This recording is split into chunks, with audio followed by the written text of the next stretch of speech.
On this week's breaking news, Lego vending machines, Bionicle game that was just never meant to be, and possibly an F1 Lego championship race. All that and more on this week's breaking news. Hello Brickheads, welcome back to the Back to Brick Show. The show where we stack Lego news taller than the Eiffel Tower if it were made entirely of loose pieces on carpet. I'm your host Garrett, and yes, my backlog is still undefeated and gaining ground. Today, we're diving into Lego vending machines, towering city skylines, steampunk science challenges. Oh, and don't forget to hang around after the news as we dive into our set reviews of 21342, the Insect Collection, and a rebrickable mock of the Old District by Steve 8D. Buckle up, click in, and let's brick and roll. First up, Lego has revealed its most ambitious addition to the Lego City lineup, the City Tower. This baby clocks in at 1,924 pieces and $209.99 of city zoning approved goodness. It's got everything: a fire station, a police precinct, a skate park, a penthouse, and a rooftop rocket launch pad because it's 2025 and space is in. It's basically SimCity but without the random earthquakes unless you have a toddler. Next, some brutally honest feedback from the toughest critics in the world: children. Lego invited kids to review the new Lego Bluey house set, and the consensus? It's bonkers. One kid even wanted to eat it, which frankly is the highest honor you can get if your audience thinks your build is so good it belongs on a plate. Just don't recommend a 1x1 stud as a snack, choking hazard, and too much crunch.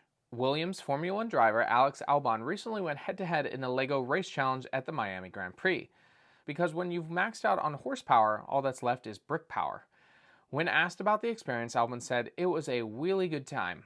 Okay, maybe he didn't say that, but we like to think he did. But he did tell Lego that Williams needs more than just one Lego set. I mean, Ferrari and Red Bull already have two. A fan-created Bionicle game was suddenly shut down just 3 months before its launch. Team Konohai, the creators, poured their hearts into it only for it to be dismantled faster than a toddler with a new Lego set. Remember folks, always check the licensing agreements before building your dreams, literally. You can check out their YouTube channel and see their walkthrough of the game that just wasn't meant to be. And I'll personally take this chance to talk to you, Lego, directly. What the fuck, man? These people wanted this, let it happen. Just like the original Bionicle line, gone too soon. Pour one out for our biomechanical legends. In other news, Lego Star Wars has continued taking over Fortnite because nothing says galactic empire like building stairs while shooting at fishmen in banana suits. Expect lightsabers, built battles, and probably a scary-looking Chewie skin. Fortnite kids are just built differently. Meanwhile, the cast of Andor got their hands on their Lego Star Wars minifigures. Diego Luna's reaction? Pure joy. And honestly, the man looked like he just won a Mr. Gold minifigure. No word on whether the figure came with a Morley Gray backstory or just detachable blasters. Alan Tudyk, who played K2SO, said, "Now, this K2SO didn't go through the ringer yet. This is before he found bread and found out about sugar." Lego is relocating its North American headquarters from Connecticut to Boston. That's right, folks. Soon you'll be able to go to the park and build in Harvard Yard. They're citing better talent pools and stronger coffee, but we all know it's for the clam chowder. Bricklink has launched 25 days of building activities because nothing says a celebration like scrambling to find that one piece you definitely had until it vanished into the void. You can get your build on the Bricklink cake if you win one of the contests. Lego Ideas dropped a new contest, Super Science. The goal? Build wild contraptions that scream science, but in brick form. Expect microscopes, lab rats, and probably a Lego Tesla coil that zaps your wallet. We got the official release of the upcoming Lego Ideas Minifigures Vending Machine set, 21358, at a cost of $180 at the steep price to still have to pay to get a mystery minifigure. Think retro gumball machine, but instead of jawbreakers, you get plastic personalities. Pop in a coin, turn the crank, and boom, your next favorite character drops into your hand. If only life worked like that, I'd crank for a new car insurance rep. It comes with 16 new exclusive minifigures and 1,343 pieces. Personally, it's pretty cool aesthetically, but it could have been round, Now break outside the rectangular box, Lego. If you're near Las Vegas this summer, the Brick by Brick exhibit at Springs Preserve is where it's at. Life-size animals made of Lego bricks, including a family of polar bears and even a dodo bird. That's right, even extinct species get the Lego treatment. Or is it extinct? That is the question we should be asking. It'll be open to the public until September of this year. Some fans are fuming as Bricklink orders are being canceled due to limited supply and stock. Either way, it's chaos on the aftermarket. Moral of the story, even if you double check your cart and receipt, LEGO might be sending you an email saying, sorry, we fucked up again. Just have your fingers crossed LEGO forgot about you and your order shows up at your door, or just completely ignore your email for the next couple weeks. Boston Public Library has partnered with LEGO to bring building into learning. LEGO just gave them a $1 million grant to support the creative education of children in the Boston library communities. Just another way LEGO, a foreign company, is doing more for kids in America than our own government. LEGO is bringing back some new classic castle and space designs at the Minifigure Factory, which means your minifigures can now dress like royalty or chill out on the beach in Paradisia. These new prints come from the latest vending machine set, so you don't need to buy the full set after all. You'll just have to spend $12 on a single minifigure. Another LEGO Ideas contest has just launched, Steam-Powered Inventions. That's right, gears, pipes, and unnecessary smokestacks. Build a brick-powered coffee machine or a Victorian mech suit, and you could win, well, you could win nothing. There's no prizes, but bragging rights. We all love bragging rights. Just don't forget your goggles. It's not steampunk without goggles. Santoki is rolling out new licensed LEGO pens, lights, and other gear. It's perfect for that one friend who has everything LEGO, but somehow still needs a brick-shaped flashlight. Ahsoka is featured as well as the botanical sets as their main line. Don't forget about that botanical journal that locks. That's the best place to hide your LEGO receipts when someone asks, where did the latest LEGO set just come from? And now that's a wrap on the latest LEGO news this week. So now let's jump into the reviewing hot seat and discuss this week's set reviews.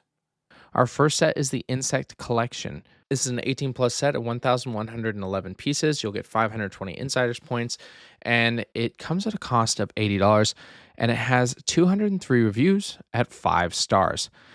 It has 3 separate models here. We've got a praying mantis, a butterfly, and a beetle. The set itself was the LEGO Ideas set, where the creator actually just had another one of his sets reach 10,000 supporters for, I think, Portal. And he's a great designer. It would be crazy if he got 2 sets made from LEGO Ideas because, well, that's already impressive just to have one.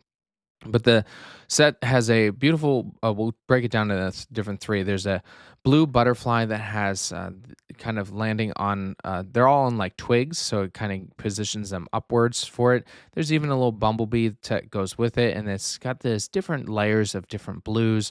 So we've got like a teal, a light blue, a standard or dark blue, and outstretched wings with some flowers below it. The praying mantis looks, amazing. The eyeballs, having them in the round form, but then they have the triangular dot pieces. I think they're printed, not 100%, most likely. It'd be hard to put a sticker on something round. I don't think they've ever done that before. Standing on top of a plant and with its outstretched arms, probably going to try to catch that butterfly, but the butterfly is too far away. I don't think it's going to get it. And then the large scale beetle, it looks like an elephant horn beetle. It's got a really long horn in the front and 2 smaller ones at the bottom, and the pincers holding onto a larger piece of wood here. But what's creative, I think, in it is the beetle actually can have its wings closed or open. And when it has them open and having the outstretched wings, they are transparent, air quotes. They do have transparent orange pieces. Unfortunately, you can't have the whole thing transparent. Those are going to cost you a little bit. And it comes with little mushrooms on it. But having the 3 different bases together, you can display them. And I wanted to talk about this because, moving into spring, we see a lot of more creatures like that and summer months. So this is a great addition to have during a hot summer to build these insects instead of having to deal with them outside if you don't like bugs. There are some gifts with purchase. If you want to purchase this through the affiliate link, you'll get an upscaled baby astronaut as well as a mini Ninjago combo mech, which is really cool. So that is our set review from LEGO. And now our Breakable review is the Old District by Stephen 8D. It's 10,507 pieces and will cost 35 euros to purchase the instructions. This is probably the largest and most expensive mock I've talked about for a build like this, and it is very impressive.